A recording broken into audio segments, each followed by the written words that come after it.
Welcome to Commission Ed, the Air Force Officer Podcast. Here we explore the training and development of America's leaders in the application of air power and the profession of arms.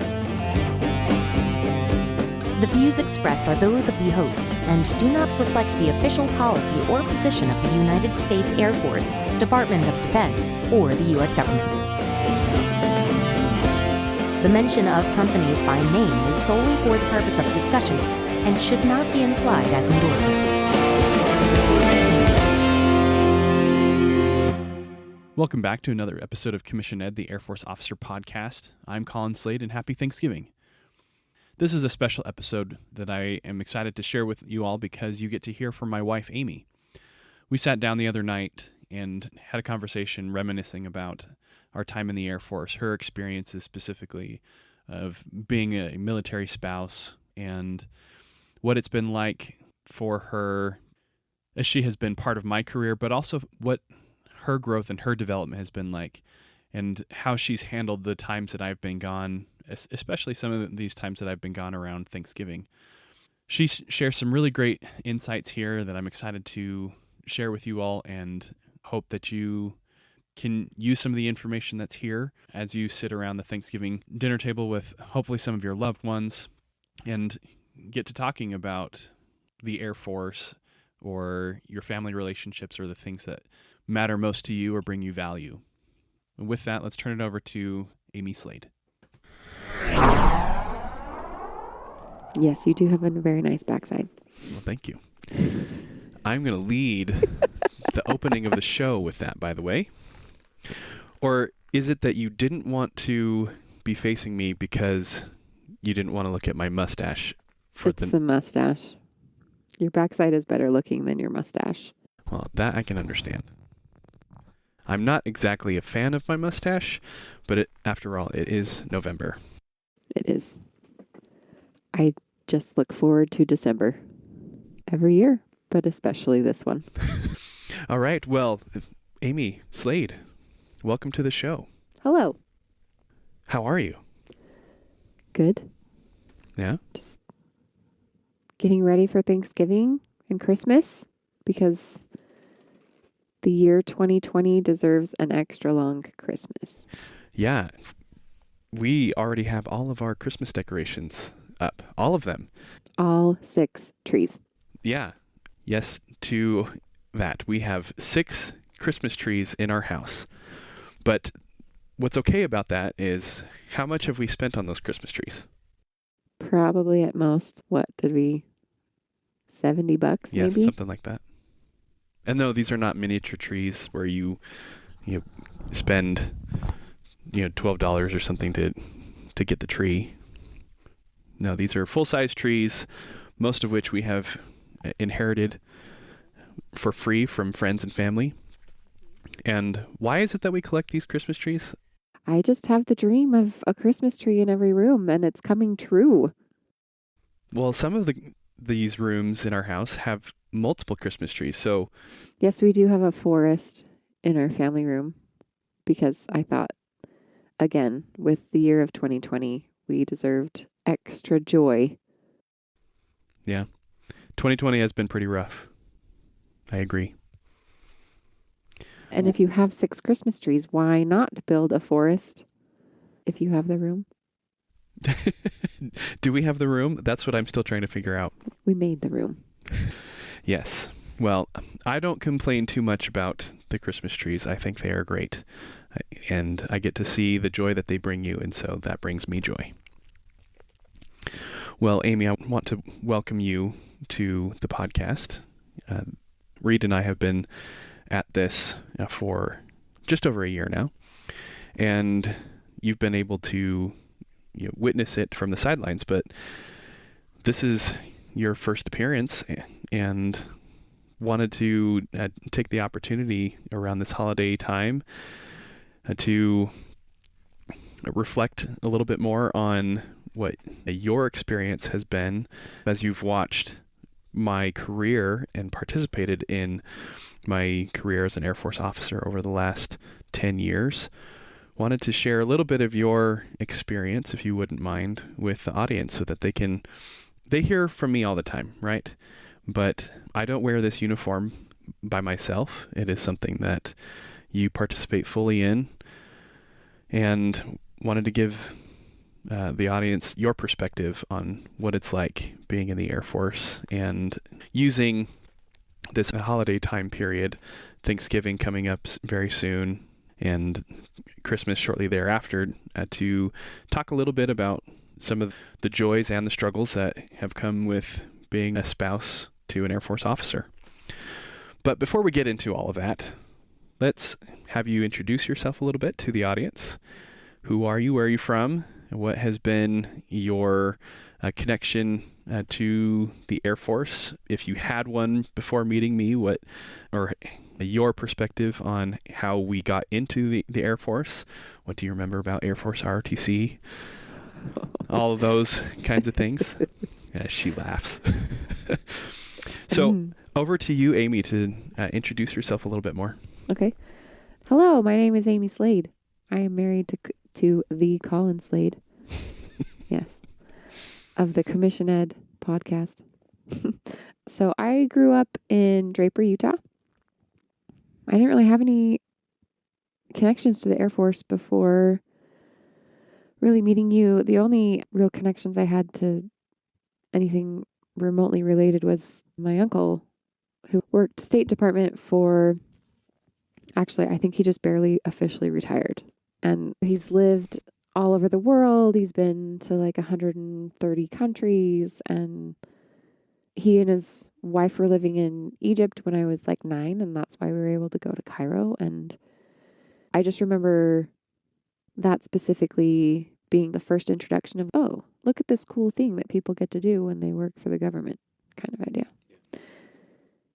The next introduction was meeting you and dating you and having a little bit of insight into ROTC. It was a little odd. ROTC is a little odd. Being on the side now of many years down the road and having you work there as a professor instructor, my idea has changed a lot, and so I understand a lot more about why it was a little odd. It was a little odd because it was run by cadets, and cadets don't actually know what the Air Force is like, and so they're going to make up some stuff that is not completely accurate. But I will say that when I was dating you, it was something that I thought about often, was thinking, he's doing ROTC. That means that if this ever worked out, we would be doing military. I would be a military wife. And I didn't know what that meant because, I had no frame of reference. So it was a bit of a hesitation. It was meant to be. Okay. I agree with you, it was meant to be, but how many times did you break up with me before? Wasn't it only like 3? Yes. Okay. Question mark. Yes. It was 3 times that you broke up with me. And over 2 years. Mm-hmm. And one of those times was while I was at field training for Air Force ROTC. Yeah. You sent me a letter that said, I need to be done. Yeah. And you came home bald. That's awful. Okay. If the mustache is bad, you bald is worse. Like, so much worse.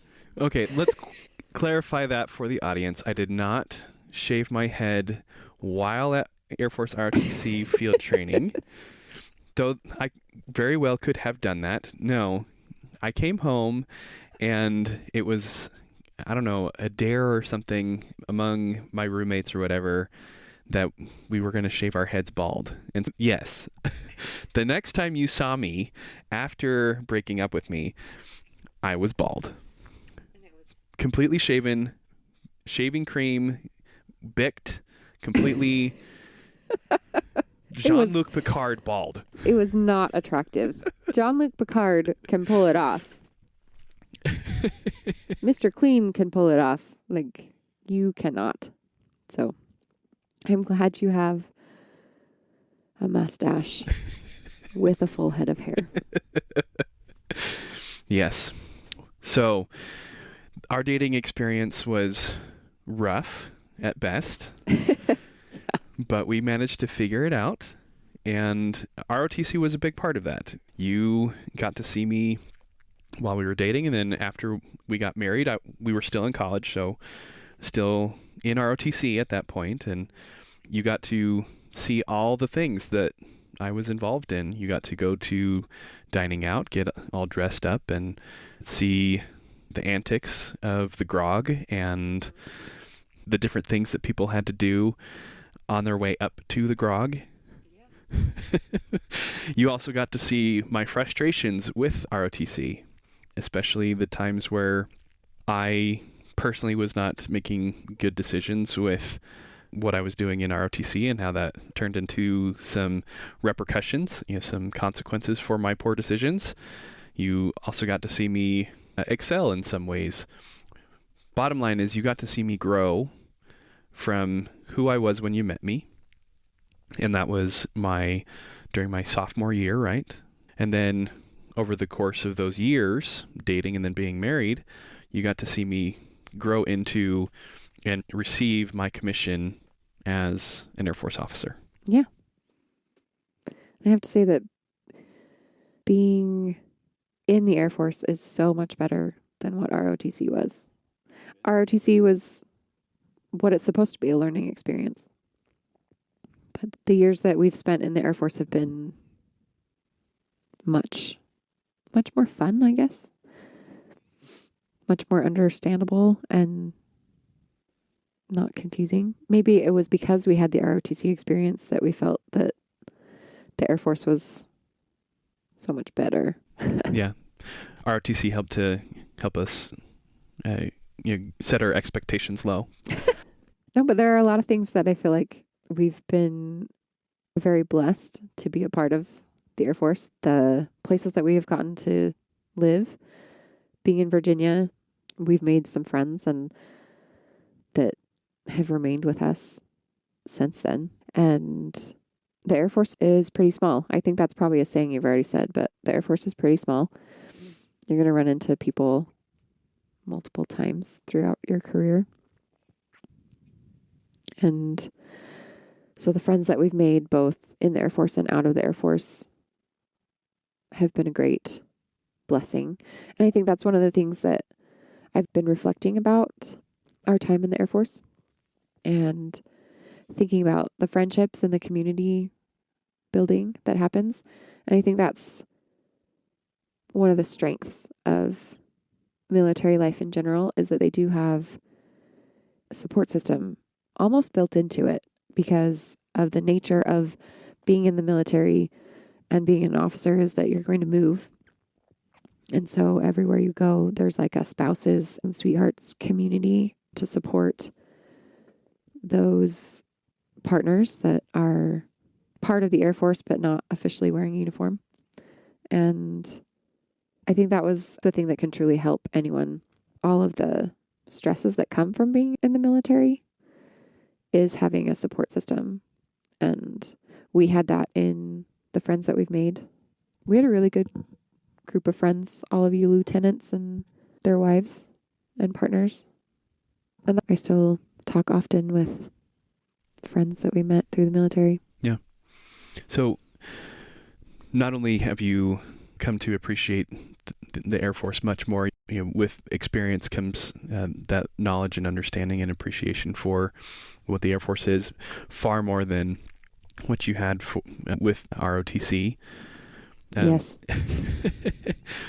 But what are some of the things that stick out in your mind beyond the friends that you've made, the places that you've been able to go and see and experience? What are some of the things that you personally have been able to do, or ways that you've grown or become the person? How have you become the person that you are because of the time that you've spent in the Air Force? I think it's helped me become a more empathetic person in that there are hard things that you go through and good things that you go through.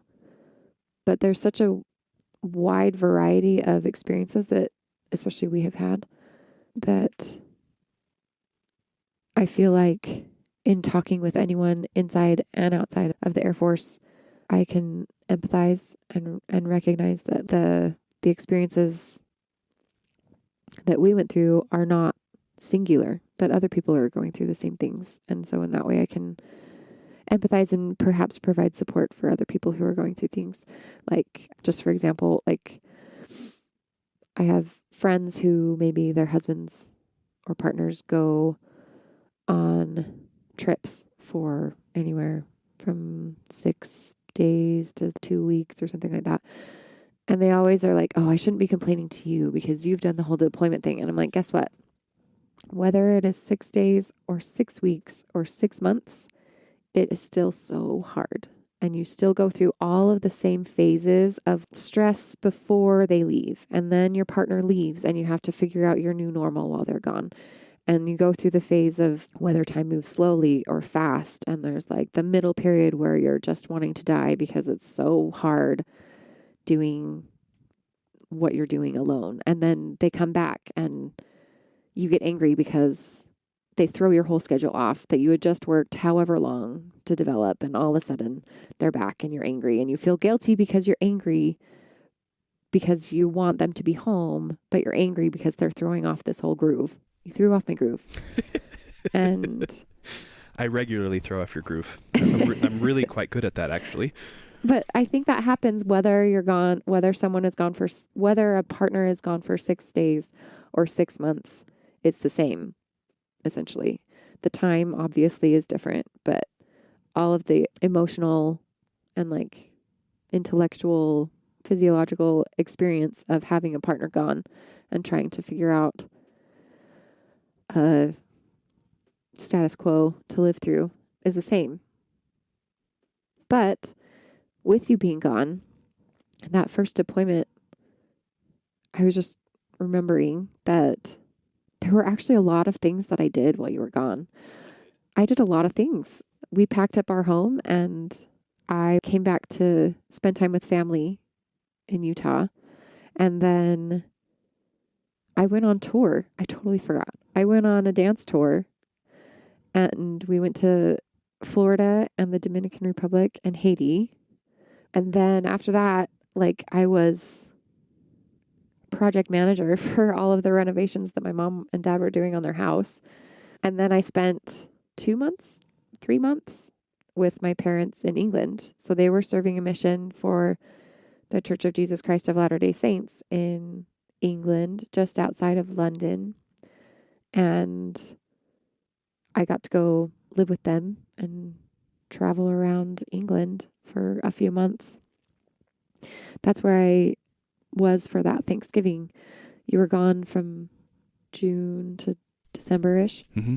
And this is in 2013. Yeah, and I had Thanksgiving in England, you know, where they don't celebrate Thanksgiving, which is just fine. But we celebrated it because there was a lot of Americans there at the time. I made all the pies. You usually do. I like to make pies. But I will say there was an English man who said that I made the best mincemeat pie that he'd ever had. And it was the first time I'd ever made a mincemeat. And I think probably the last. It's really good. It's really good. It's just... It's not a norm. It's not a norm here. We make the pumpkin and the apple and the whatever else. Yeah.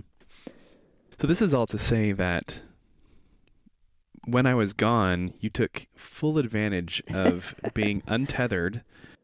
Yeah, well, at that time, we didn't have kids, and I was done with my degree. I didn't have a job, so I just ran around and did whatever I wanted. Done with your bachelor's, but also with my master's. You're done with your master's, because in that time period that we were there in D.C. and Virginia from 2011 when we commissioned and went into the Air Force, you decided to start working on a master's degree. And so you finished that master's during that time. And then I deployed. And you didn't have anything really to... Nothing really keeping me in one place. Yeah, so you're like... Oh, I also presented. So I went on tour And before I went to London, after the project management, I went to Boston for a folklore conference where I presented a paper based on my thesis. And What was your thesis? my thesis was all about the history of clogging and its spread outside of the Appalachian Mountains. And this is not clogging as in like clogging the toilet, right? I have to clarify for my audience. I know. And I it's just know what you're talking about. sad that you have to clarify, because that would be quite the thesis, to talk about how clogging expanded from the Appalachian Mountains. Almost as exciting as the optimum size of reflective road beads in the paint, right? Yep. Okay. Which is another master's thesis. Thankfully not one that I had to do, but is one that one of our friends in the Air Force had to do. And I just remember it only because it sounds so like narrowly focused and entirely boring to my humanities art centered mind. Well, he was an engineer and he hated it too. So yeah, well, he had to get it somehow. But the point of this is that you did a master's. I did a master's. We didn't have kids yet. I was leaving.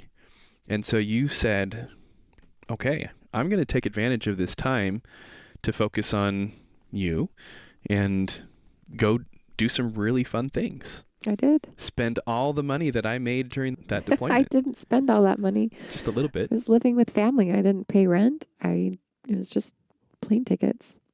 Really? It was a lot of plane tickets. Okay. Yeah, it was. Yeah. Well, so that was one of our Thanksgivings in the Air Force, but I want to talk about another one, our first Thanksgiving in the Air Force. If you remember, in 2011, we had just left Utah and moved to Washington, D.C., and it was the first time that we'd ever lived as a married couple outside of Utah. It was our first assignment in the Air Force. We had just found an apartment that we loved and in an area that we loved. Everything was going really good. We were having a great time. And it was then our first Thanksgiving away where it was just us, except that it wasn't just us. Yeah, again, my parents, they had moved out to be just outside D.C. in Virginia as well. And they were, again, serving a different mission for the Church of Jesus Christ of Latter-day Saints. And they happened to be going the exact same place we were. It happened to be a good thing because we moved out there and all of a sudden you had to go do a training in Ohio. Yeah, so I was starting my degree and we had just barely moved and all of a sudden you were gone. But you came back just before Thanksgiving? No, I came back for Thanksgiving. Oh, and then you left and again. then I left again. That sounds crappy. It was. Well, Thanksgiving was really nice, though. We went a little crazy. Yeah. With all the food. First time we ever made a turkey. Yeah, we brined it in that bucket in the kitchen. Yeah. It was a good turkey with lots of pies. Of course. Because that's my thing, evidently. Yeah, that was an interesting time where I was away for training, but they gave us the time off from training from school to go do Thanksgiving. And so I drove back from Ohio, the 7-hour drive or whatever, to be there for 2 days. And then you drove back? And then I drove back again for another 3 weeks or something.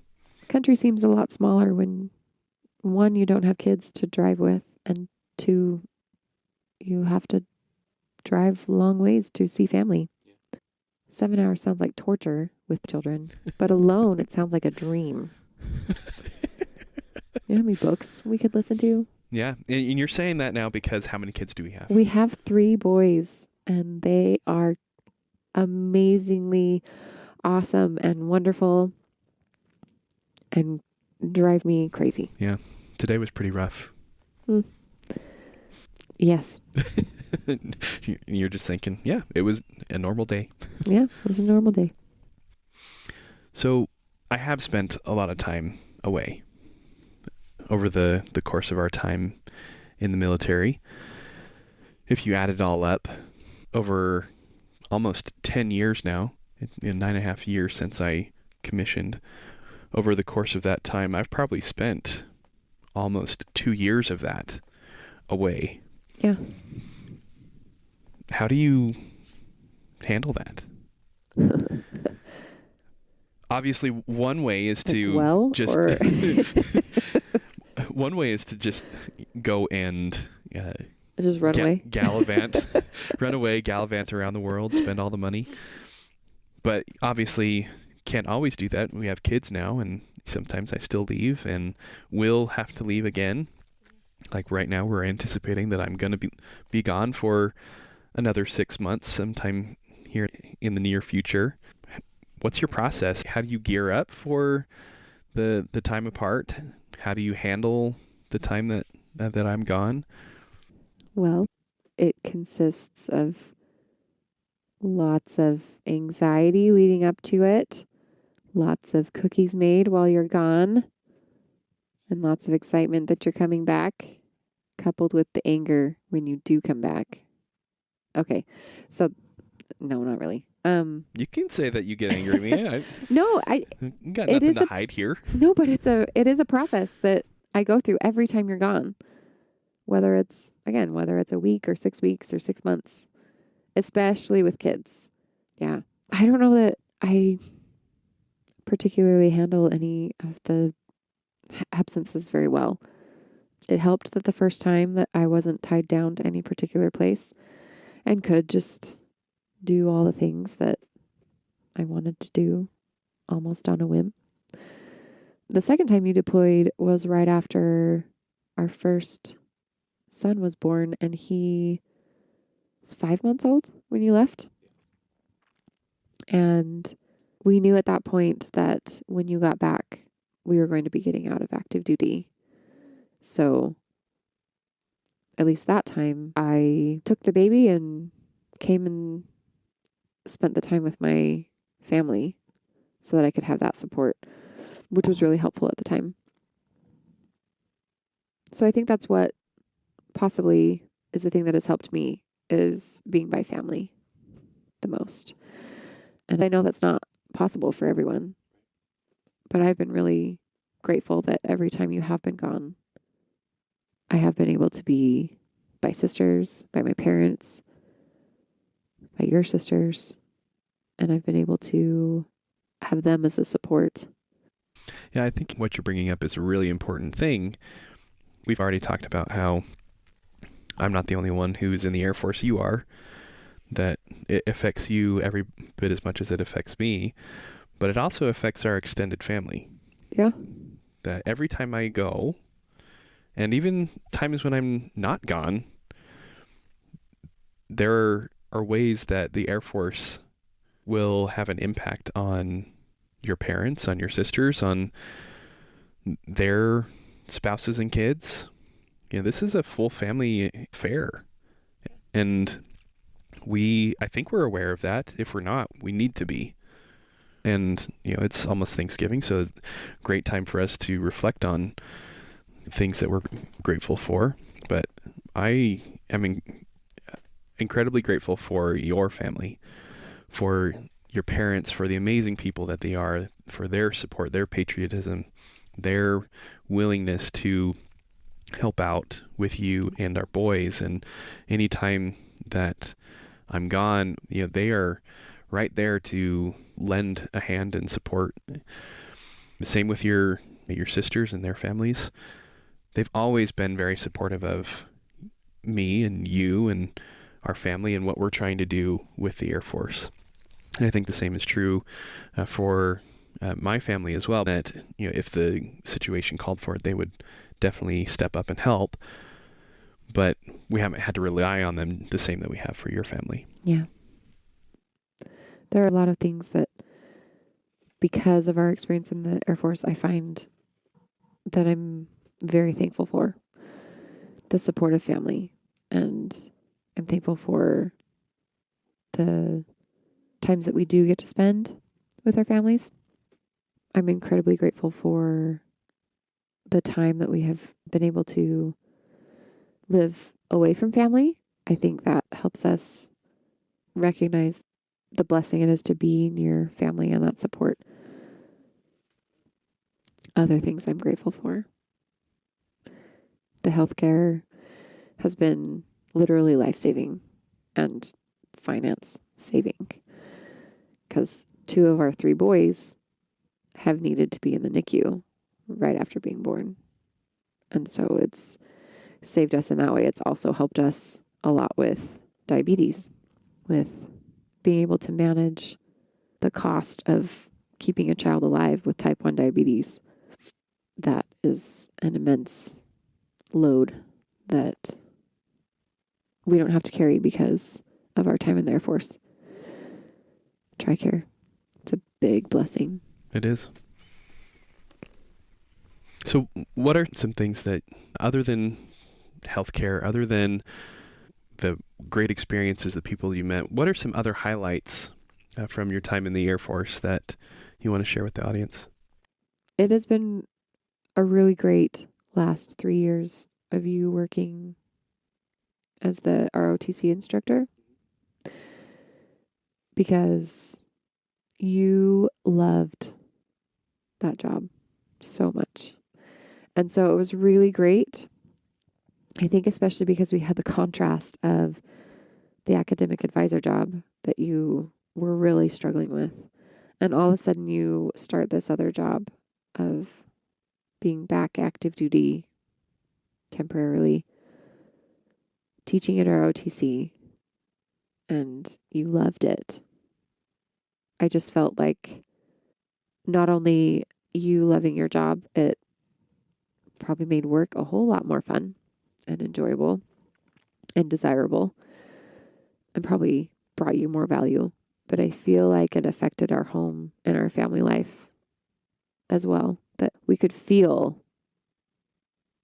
that it was something that you loved and that brought you value. And I think it takes a lot of time and effort for you to do this podcast, but it's been enjoyable to watch you work on this and talk to so many people and share what you and others have learned about leadership and about just life in general in the Air Force as an officer. And that has been a highlight as well. And I look forward to what you're going to be doing with the reserves, because I think you seem really excited and it's going to be a great opportunity. Yeah, we'll have some time apart, but I think ultimately it's going to help you in all aspects of what you're doing right now, either with the podcast, in your normal job. It brings you value, and that brings value to our family because we are a unit and it takes all of us. Yeah. I've said on this podcast before, I don't know if you and I have ever had this conversation, but I feel very strongly that my being an officer makes me a better father and a better husband. And being a husband and a father makes me a better officer. Would you agree with that? What would you say to that statement? I think it's true. Probably again because of the experiences of the last 4 or 5 years, specifically in seeing you grow as a father and seeing our family grow, and having the experience of being out of the Air Force as well as back in, the times where you feel a sense of purpose and a sense of more leadership and probably challenge as well, is the times that you actually are more engaged as a father and more supportive, and maybe not more, but maybe more. I don't know. Maybe it accentuates it. Maybe it does. But yeah, I would agree with that statement. Could you say something similar for yourself? That being a military spouse, being a military wife, having had these experiences in the Air Force, that it has made you a better wife, a better mother, and that being a wife and a mother makes you better for the Air Force? Yeah. I think it's probably true for both of us.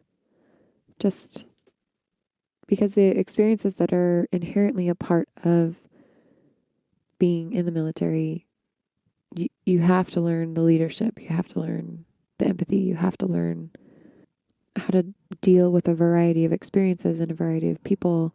I think that especially helps in a family situation where everyone has different personalities. Every one of our children has a different personality, and if you can rely on the experiences you have outside of being a parent, I don't know what I'm saying, but yeah. Yeah, I think because of all the people that you have met and had to deal with, the wide variety of personalities that we've come into contact with while in the Air Force, it better prepares you for the wide variety of personalities that our children expose us to every hour of every day. Yes. To include the middle of the night. Speaking of. She just gave me the signal. Yes, I agree. It is bedtime. And so I want to wrap this up with just 2 more questions. Okay. So if there is someone out there who is interested in getting in contact with you, asking some questions about your experience, your time being in the Air Force as a spouse, as a wife and a mother, what's it like having somebody deployed or gone for training or whatever. If somebody wants to get in touch with you to pick your brain a little bit more, what's the best way for them to do that? Probably just through you, through the podcast. I live upstairs. So just contact you and you can forward it on to me. Okay. airforceofficerpodcast@gmail.com. Yep. Okay. Very good. Last question for you, Amy. What does it mean to be an officer? Oh gosh, that's a loaded question. That's the point. Might I refer to you to the year of episodes on this podcast that can help you learn more about what it means to be an officer? Yeah. How many of those episodes have you listened to? Not that many. I'm really sorry. It's okay. So from your perspective, based on your time in the military, having seen the things that I've been involved with and the other people that we've met and they've been involved with, what does it mean to be an officer? I think being an officer means that you can lead with a strong sense of right and wrong while also being flexible and forgiving and merciful to specific circumstances and supporting the people that are working for you and around you, while also helping those that you're leading to complete whatever mission, whatever goal that you have. But I think a big part of it is, I don't know how to say it other than saying it's being Christ-like. It's leading through example. It's leading with the purpose of strengthening the individual and also strengthening the group as you work towards a goal. Yes? Sounds like you've listened to a few more episodes than none. I've listened to one. I'm really sorry. That's fine. You're a busy lady. I love everything that you just said, and I could not agree more. You are not only beautiful, but you are very smart. Amy, thank you so much for taking the time to reminisce with me and share your thoughts and experiences with the audience. I think that your time in the Air Force with me has had its downs, but it has definitely had more ups than downs. Definitely. And with the upcoming Thanksgiving holiday, I am so grateful for the Air Force, but I'm mostly grateful for the Air Force because of the time that I've had in it with you. It wouldn't be the same without you. I love you. I love you. Thanks, everybody.